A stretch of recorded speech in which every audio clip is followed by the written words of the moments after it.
already the season hasn't started, and I've gotten so many of those. Oh, I can't wait till you're Malcolm in the middle, 3 wide at Daytona, But hey, if people tune in to watch that happen, you know what I mean? That's great for me. It's great for the sport. So awesome. And hopefully it'll be me passing in the middle to the front. I'll be on the middle step of the podium, first place. That's what I'm going for.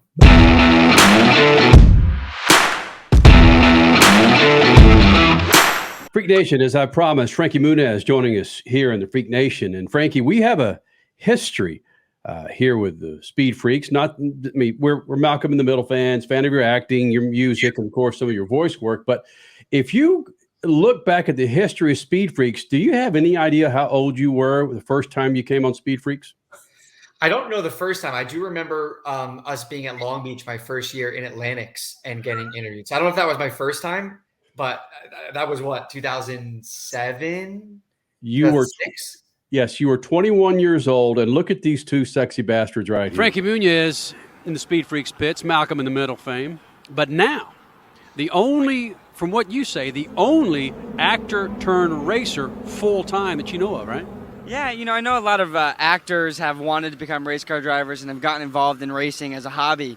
But this is my career now. This is it for me. But no, I really didn't know what the first step was, and the show ended last year, and it all kind of happened, and here I am in Atlantics 13 months after starting racing, which is, I think, is a pretty good deal. Yeah, you think 13 months and then in the seat full time? Wow. My memory of that is my knees didn't hurt nearly as bad as they do now. When I see that video, my back hurts, my knees hurt, those were the good old days. Well, it's taken me 16 years to learn how to pronounce your name right. I'm 37 years old. I still don't know how to pronounce my name right. So today I'll say it's Frankie Muniz. Is that what you were going to say? Yes. Okay. We'll go with Muniz today. Okay. All right. My grandpa, I'm actually half Puerto Rican, and my grandpa gets so mad at me because it's really Muniz, Francisco Muniz. And I'm like, I don't know.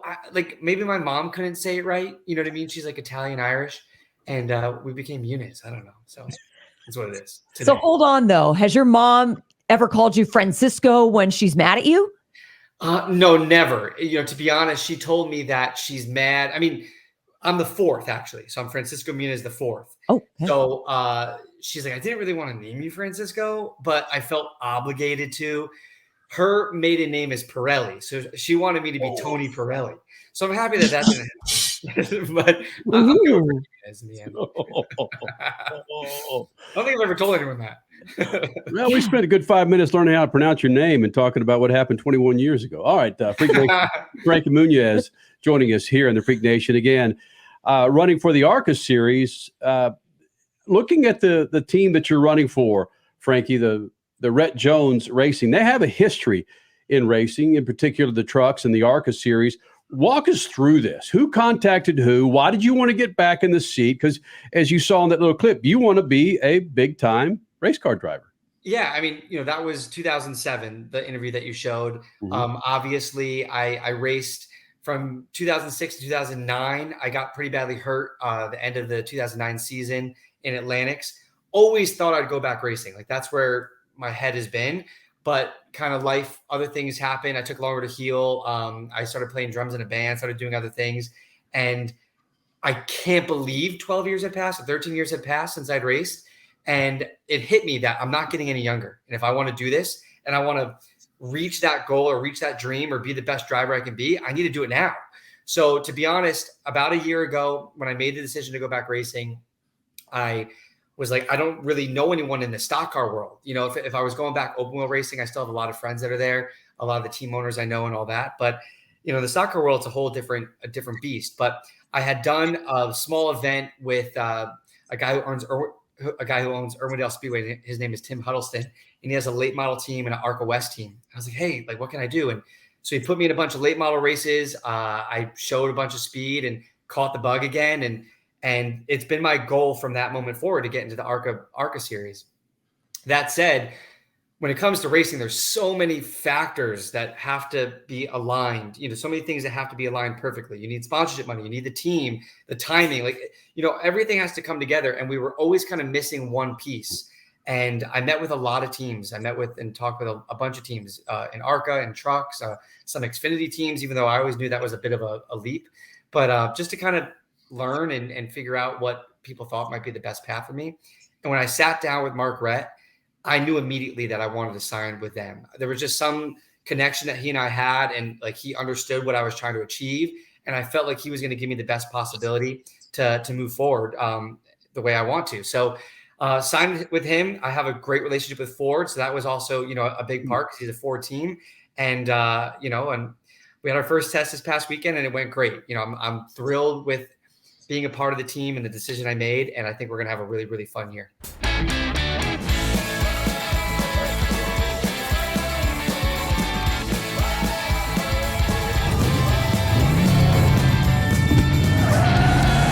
Whatever you do, General Tire delivers. Look at your face. Look at your face. You can just see how excited you are. We're talking to Frankie Muniz and his racing career being rejuvenated for 2023. Of course, many of you guys know him as an actor, but my goodness, we've known him as a race car driver, a golfer, a house flipper. I mean, you are a man of many hats. Where your true passion, I feel like, has always been in motorsports. Where would you say your true passion is, though? What would you nail it on?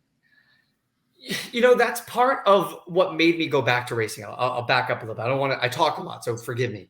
But don't worry. When my son was born, I have a 19-month-old. And when he was born, I looked at him and I was like, who do I want to be for him? Meaning, what type of father do I want to be? What is he going to think of me when he's older? Because obviously I've accomplished so many things in my life and I'm extremely proud of everything I've gotten to do. But at the moment, I felt like I was nothing. You know what I mean? Because all stuff I did in my past, it's all stuff I've done, which is great. But I go, where do I want to focus? I don't want him to just see me at home doing nothing. And I go, you know what?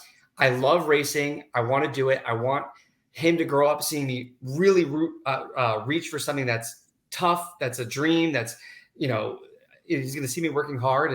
And that's what really kind of motivated me to get back going, as odd as that sounds. So, but honestly, after getting back in a race car, even all this past year, everything I've done, when I'm in that seat, when I'm in the car on the track, I get out and I go, that's what I'm supposed to do. This is what I was made to do. And I honestly feel that. So I'm so happy I got back and I'm going to be in ARCA this year. It's going to be a blast and hopefully I can surprise some people with our speed. Yeah, you can't fake genuine feelings. You can just tell. It's in your voice. It's in your face. This is going to be cool. It's going to be an awesome journey for people to follow, especially for your son to follow. But more important questions here. Has your wife found an outfit for Daytona yet? It's so funny. I was kind of joking when I tweeted that because she hadn't really asked. But then she goes, wait, I really do need to figure out what I'm going to wear. So she came out the other day and she's like, would this work? And it was casual, which she usually dresses pretty casual. And I was like, no, that's not it. Daytona, it's Daytona. It's the Super Bowl of racing, of NASCAR. You've got to look, amazing because she's still figuring it out, but she has a better idea of what she's going to do. So we'll see what she goes with. And she's got more than one. She's got your son. She's got a dress too. I mean, especially to keep up with the Bushes, Samantha Bush, Brexton, and all those outfits. Well, I got home from Daytona and she was in the office and she's making shirts. She's making little Muniz shirts, Muniz racing shirts, and with my car number and stuff on it. So he'll be all decked out for sure. I want one. Can she make one for me? She is taking orders. No, I'm kidding. For sure. That'd be awesome. Wow, Frankie Muniz. That's the third way we've pronounced it. It's Kenny something. No, you're good. You're good. Muniz. Muniz. Is that right? Is that what it is? Muniz. I want to get it right. Frankie M. All right, Frankie M. Malcolm in the middle. That's what everybody knows you as. You ever get tired of that? In fact, that was many years ago. You don't want to go through the rest of your life being identified as Malcolm in the middle. It's something that's never really bothered me because I've always thought about the fact that if being remembered as anything is a positive. The fact that you can have an impact on so many people's lives, and people love that show. So, it's a reminder that I was on something that people really loved, and that feels good. Obviously, like already the season hasn't started, and I've gotten so many of those. Oh, I can't wait till you're Malcolm in the middle, 3 wide at Daytona. But hey, if people tune in to watch that happen, you know what I mean? That's great for me. It's great for the sport. So awesome. And hopefully it'll be me passing in the middle to the front. I'll be on the middle step of the podium, first place. That's what I'm going for. That will be the Malcolm in the middle right there. So, Frankie, you mentioned Ford. Is Ford behind the effort? You mentioned sponsorship. Is Ford behind the effort? Because several careers have gone to Ford, died. Yeah. Yeah. No, they are. They, I met with a few of the manufacturers. Ford had a really nice game plan for what they could offer me to help kind of me reach my goals. And I'm happy to be one of their development drivers. I'm going to get a lot of sim time in Charlotte at Ford Performance, which is going to be really helpful for me because everywhere I go this year, I've never been. My racing career in the past. I've never raced on an oval until the few late model races I did last year. So I've got a steep learning curve, and they are going to give me all the resources and some of their other drivers and the Cup guys who are coming to help me. And I think that's going to be really key to help me learn at an accelerated rate. And you also know that not all racetracks are as nice as Daytona or even Irwindale. You're going to have to race in places like Duquesne and Toledo Speedway. Yeah. No, I know. I mean, I've been researching everywhere we're going and stuff like that. And I did some of the late model races. I raced at All American Speedway, Kern, Raceway Park, and Bakersfield, Irwindale. All pretty nice facilities, but that's kind of what's really cool about the ARCA series. One race you're at Daytona, on the Daytona 500 weekend. The next race you're at a small track in kind of the middle of nowhere, and that's what kind of makes it really interesting. It kind of has a little bit of everything. You're on road courses, short ovals, super speedways, Charlotte Motor Speedway, Kansas, Michigan, Pocono. I mean, some big name tracks, and then also, some of the smaller ones too, which makes it so fun. So I'm excited to kind of go everywhere and learn, but also, go fast. I'm not here to run in the middle. You know what I mean? Like I want to be as competitive as possible, and hopefully that's me being towards the front. Hey, Dad, what are you going to buy at the store today? I'm out of Lucas Oil fuel treatment, so let's jump in here and grab us some. Well, do they have the Lucas Oil parts cleaner and degreaser? I bet they do. Well, how about the Lucas Oil power steering fluid? They'll have that too. Even the octane booster? I won't be surprised if they do. My favorite red and tacky grease?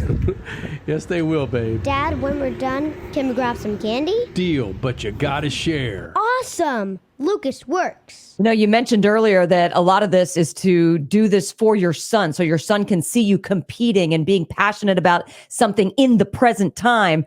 What are you going to do when your son comes up to you and says, Dad, I want a go-kart?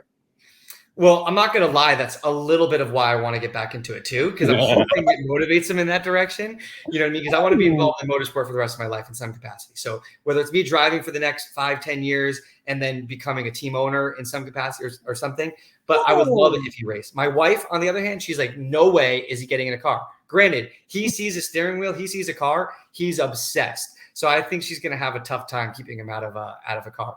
So we'll see what happens. She married you. She knew that it was a passion of yours. So there you go. Well, she married me and met me post my previous racing experience. Oh, I actually remember when we first started dating, and she, we were getting to know each other. I go, yeah, I used to race cars and blah, blah, blah. And I go, oh, it would have been so cool if we were together when I was racing, because you get to travel and it's such a fun environment. And she's like, no, I'm happy that you don't race cars anymore. And then, last year I was like, I think I'm going to go back racing cars. And she was, very supportive. She's extremely, extremely supportive. I wouldn't be able to, embark on this journey if I didn't have her support. I also, she knows it is something I'm really passionate about. And she's seen kind of how hard I'm working towards this goal this year, with training and just doing everything I can to be prepared. And I think she likes seeing me kind of fighting for something, you know what I mean? And so hopefully I can make her proud. Actor Frankie Muniz joining us here in the Lucas Oil Studios. And Frankie, with your history in acting, bands, golf, flipping houses, and of course racing. Racing can be hurtful, physically hurtful, and it was for you. Jason Priestley, I can go there with that, and all of these other drivers who've gone through the pain of racing. I don't care where it is, dirt track or on an oval. I had a child late in life, and that's the last thing I want to do is hurt myself. Yeah. Well, I can't run around with my daughter. She's 9 years old. It's a tough time to keep up with her.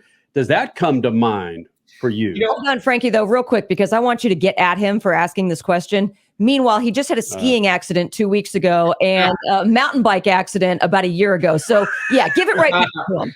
I mean, that is one thing that if you think about it, when I leave in my truck to go to the grocery store, you don't know what's going to happen, right? So in that sense, if you live trying to avoid things, you might not be avoiding anything in the end. But obviously, yeah, I don't want to get hurt. I want to be here for my family. You know what I mean? It would be a disaster, obviously, if I went to follow this dream and it ended with me not being around. Granted, as a race car driver, there is risk. I've experienced it. I broke my back. I had pins put in my hand, broken ankle, ribs, missed a whole year because of it. But if you think about that while you're in the car or even preparing, you probably shouldn't get back in the car. You know what I mean? It's probably going to slow you down. You can't, that's the last thing on your mind. When I'm in that car behind the wheel, the only thing I'm focused on, the only thing I'm thinking about is going faster and what I can do and what I can tell the crew to help the car or to help make changes to be the best out there. Obviously I know that there's risks, and I think the highs and lows of racing are so extreme, you know what I mean? And that's what draws people to it. The highs of being on that track and having a win, finishing in the top 5, whatever that goal is the most incredible feeling I've ever had in my entire life. I've done a lot of cool things. I've never felt joy that I feel when I get out of a race car. I've also never felt lower, you know what I mean? Because it really could beat you up too, not even just in a physical standpoint. But when you feel like you gave it your all and you're slow, that eats up at you too. But that's what keeps you coming back. It's kind of, I almost compare it to golf, right? One hole, you're like, I could be on the PGA Tour, and the next hole you hit it 10 yards in front of you, and you embarrassed. So I don't know, but you keep going back. I don't know if I'm answering your question. There you go.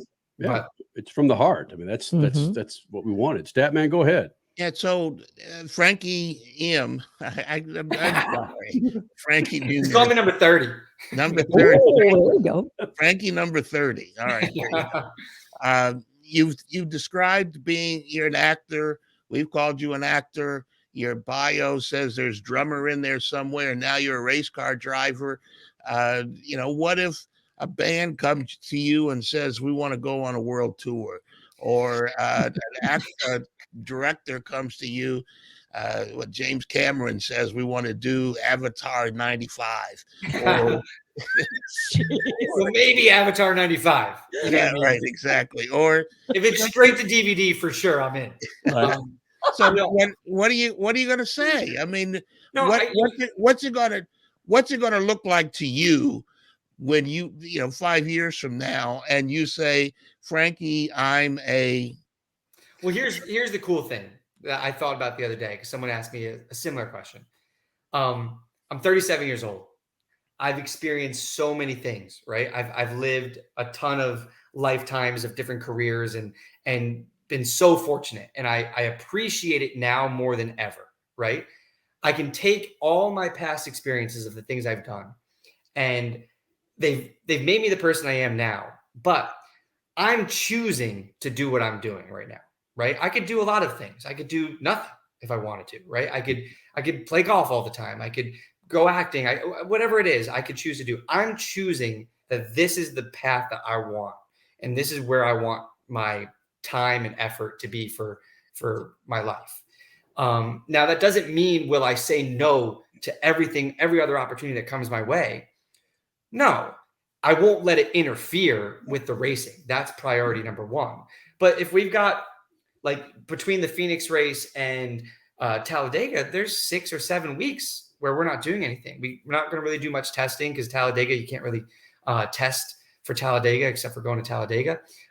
So if something came up and they're like, oh, we need you for 2 weeks in there, cool. Because that's the kind of life I like to live too, is I like to be busy. I like to just live the most fulfilled life I can.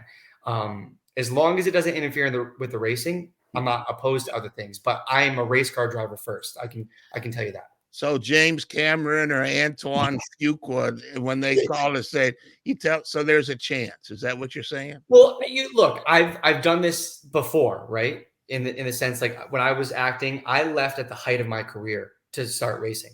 I was like, Malcolm had just ended. I had just been nominated for an Emmy, Golden Globes. I had tons of offers. If I told you some of the offers I had, you would be sick that I said no. Sometimes it eats me up a little bit, but I've been down that path. I now know where, like, I've gone back and forth a little bit. I know where I want to be, and that's here. And I'm going to give it my all. Wow. And there's freedom in that. Being able to have the freedom to choose. You're choosing your happiness. You're choosing your everything. Wow. That's very powerful. It's also, for me, it's the most challenging thing that I've done. Acting was something I started as a kid. I never really took acting classes. I never even, this might sound odd, I never even considered myself an actor. Like, I was an actor, but it just kind of happened. And I had good writers, I feel like, you know what I mean? I didn't train to be this amazing actor or put in my all. And I'm not saying that maybe I shouldn't have, because I'm not saying I'm a good actor or not, but it worked for me. It worked. Yeah. But same with the drumming. I played drums since I was 7 years old, and I always wanted to be in a band. A band called me. I auditioned for the band. The next thing I knew, I was on the road with Ed Sheeran, opening for concerts. And that just kind of happened. You know what I mean? Racing, I know, is not something that anybody can just get in the car and be quick, I don't know. I know that people who I'm racing didn't take a 13-year break. Some of them are not even 13. No, they're barely 16, 17 years old, but it's been their life since they were 15, 5 years old, 6 years old, racing in karts, working their way up. And it is their lives. They weren't an actor in the past. Their life is to make it in motorsport. That's who I'm competing against. So if I'm going to compete against those guys, I got to live the same way, right? I got to be putting in the same amount, if not even more effort, because I do have such a steep learning curve because I did nothing for 12 years. I haven't really raced on ovals. There's so many things, but I'm so motivated to learn, I'm eager to learn, eager to do whatever I need to do to be the best and to compete with them. And that's what I'm doing. And I hope I can prove that hard work will pay off this season for sure. Okay, hold on just a second. Kenny, I know you got a question you want to ask him. You just dropped Ed Sheeran's name out there. Isn't he performing before or after the Iowa IndyCar race? Do you have that weekend off? Might you cross back over to your IndyCar roots that particular weekend?